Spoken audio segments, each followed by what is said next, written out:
Hello and welcome. This is Deep Dive and I'm Tiffany Meier. I hope everyone had a wonderful Christmas or holiday break.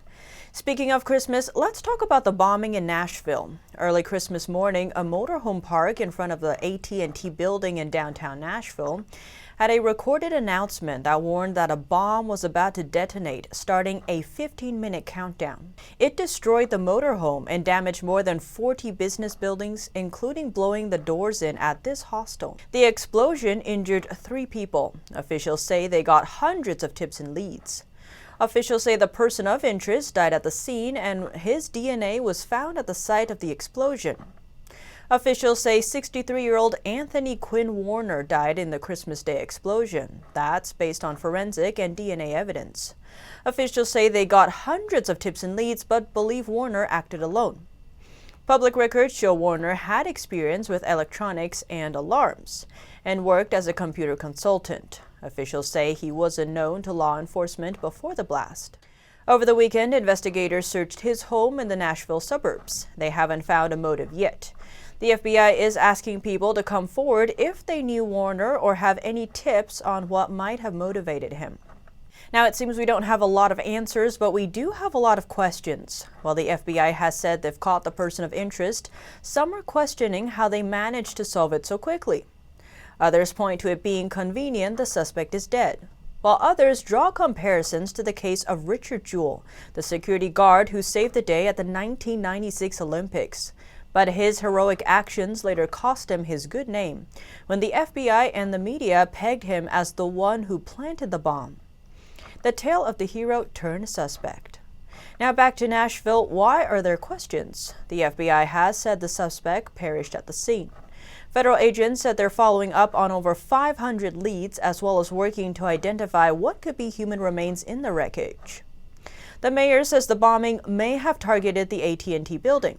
Whether or not the building was the intended target, the blast did have far-reaching consequences, wiping out power well into the next day. The Federal Aviation Administration, or FAA, also temporarily shut down flights out of the Nashville airport due to telecommunication issues from the blast.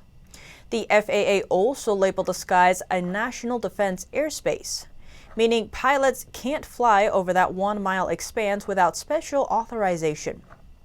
Some are questioning why the skies have been labeled that, seeming to suggest there could be threats coming from the air. Now, 6 officers are being hailed as heroes for rushing in and evacuating residents before the bomb went off. Now, we can't draw any conclusions, but let's take a look at some of the questions being posed. Warner has been called a suicide bomber, but if that's so, what was his motive? Authorities are still investigating that very question. Now, some point out the countdown is a long time to wait to die, and that means the area would be cleared, suggesting the intent wasn't to kill anyone. But why kill oneself that way? Some suggest Warner might have already been dead before the blast. And no terrorist group has stepped forward to take the credit, which is also raising some eyebrows. And since Warner is dead, it's hard to get questions. Unlike in the case of Richard Jewell, who saw his reputation ruined by false accusations. Some say the FAA announcement could suggest attacks from the air, like a missile. Now, a second video from the blast in infrared seems to show something coming from the skies before the explosion goes off. Some claim it could be a missile. What's interesting to note, too, is the change in the way information is digested now. Back in the day, the media and authorities had the final say. People got their news from the paper or TV. But now information is just 2 clicks away on the internet. Back then, if the FBI said they caught the guy, people breathed a sigh of relief. That's no longer the case. Now, questions abound. The whole case seems strange, and as it's still under investigation, I guess time will tell. Now, over the weekend, a second scare. On Sunday, police blocked off a section of a Tennessee highway due to a suspicious white box truck. It turns out dispatchers got a call that the truck was playing audio suspiciously similar to the RV that exploded on Christmas Day. Nearby residents were evacuated as a precaution. After investigation, the white box truck did not have any explosive inside. The driver, 33-year-old James Turgeon, has been charged with 2 counts of felony, filing a false report and 1 count of tampering with evidence. According to the Tennessean, Detective Sergeant Steve Craig said Turgeon allegedly intentionally damaged the speaker system, hence the charge of evidence tampering. Now authorities are saying Turgeon is being held on $500,000 bond. Questions remain as to why the second audio. Was it a scare tactic, a copycat? We'll keep you updated as more information comes in, as the investigation is still ongoing. Now, on the election side, President Trump is calling on supporters to join planned protests in Washington on January 6th. Promising more information later, he wrote on Twitter saying, "See you in Washington, D.C. on January 6th. Don't miss it." The gatherings will align with a joint session of Congress to count electoral votes. At least 11 House members or members-elect plan to object the electoral votes. No senators have committed to objecting yet, but 5 say they are open to it, including Senator-elect Tommy Tuberville from Alabama. Challenges require support from at least one member of each chamber of Congress. Lead organizer of the Stop the Steal protest movement, Ali Alexander, says he expects 1.5 million people to show up to the event. This comes as Representative Mo Brooks says dozens of House members will join the electoral challenge on January 6th. But if nothing significant happens between now and then, the chances of Trump being inaugurated on January 20th doesn't seem high. Given those odds, why are people still rallying behind Trump? Let's take a look at what Trump's policies are, because they're a far cry from most politicians.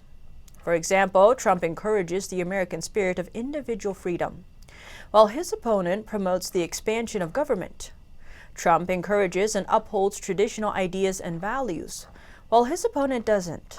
Trump puts America first, while his opponent emphasizes a globalist policy. Now, among the Trump supporters, there seems to be 4 main categories. They are either people who love America and the idea of democracy and freedom that America represents, people who seek the truth, people who are extremely repelled by the ideas and values that the Chinese Communist Party represents, or people who believe in God and have a strong faith. Now, if we take a look at history, during the Civil War, Abraham Lincoln was purportedly asked if God was on his side. He said, "Sir, my concern is not whether God is on our side. My greatest concern is to be on God's side, for God is always right." It seems then Lincoln was not certain about God's will while trying to carry out his duty for the country. It seems a strong and unified America was destined to play a role on the world stage because 49 years after the Civil War, the world was in the midst of a chaotic First World War. The United States had a significant influence in ending the First World War.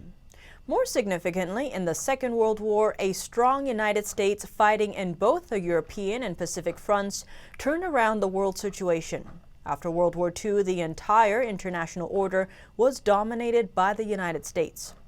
Therefore, if the United States had really split up after the Civil War, then the world would have been without a strong and powerful United States that could maintain the world order. Without that, the world would most likely be in quite a chaotic state, more so than it is right now, if the Soviet Union had taken over the world.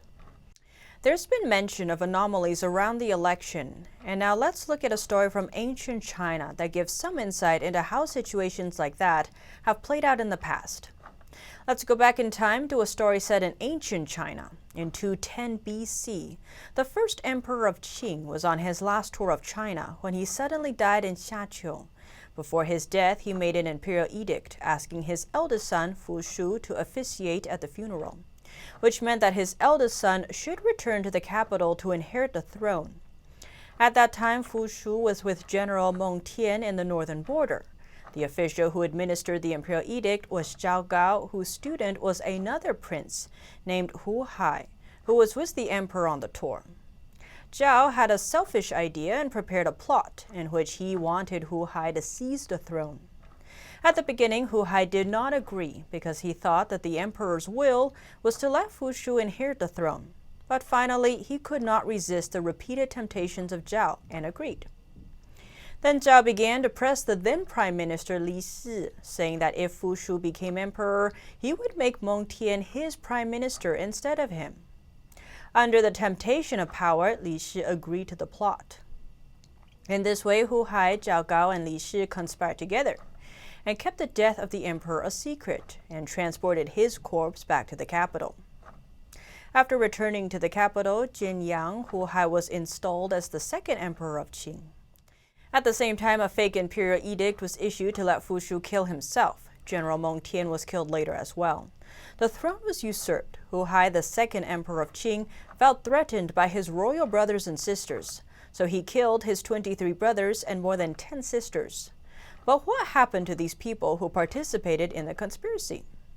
2 years later, Li Shi, the prime minister who participated in the conspiracy, was framed by Zhao Gao and was then executed in a horrific way.